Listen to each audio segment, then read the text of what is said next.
সবাইকে হ্যাপি হোলি। তো আমরা যখন ছোট ছিলাম, বাচ্চা ছিলাম, তখনকার হোলি আর এখনকার হোলির মধ্যে পার্থক্যটা আমি বলছি। তখন হোলি মানে তখন মানে খুব একটা রমরমা ব্যাপার। পাড়ার ছেলেমেয়েরা দল বল বেঁধে বা কী বলা যায়, পুরো যেন যেন যুদ্ধ করতে যাচ্ছে, বন্দুক কাঁধে নিয়ে। আর বিভিন্ন রকম পিচকারি, বল, বেলুন ও বিভিন্ন রকম রং টং নিয়ে সব রেডি হতো সবাইকে রং মাখানোর জন্য। আর এখন রং মাখানোটা একটা মডার্ন স্টাইল হয়ে আছে।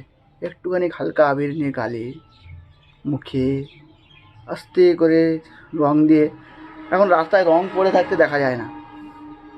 আর আমাদের সময় বাচ্চাবেলায় যখন ছিলাম, রাস্তা ভর্তি কিন্তু রং।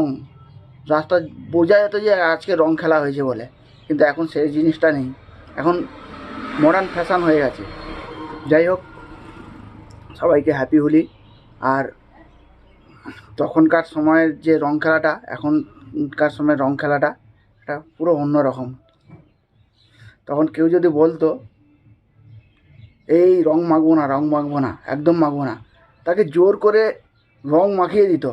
এমনকি ফর্সা ছেলেদেরকে এমন করে রং মাখানো হতো, তাদের মুখ টুক কালো হয়ে গিয়ে ভূতনি হয়ে যেত। যতক্ষণ না মুখ কালো হয়ে গিয়ে সাদা দিন রং উঠতো না, ততক্ষণ কিন্তু রং মাখানো হতো।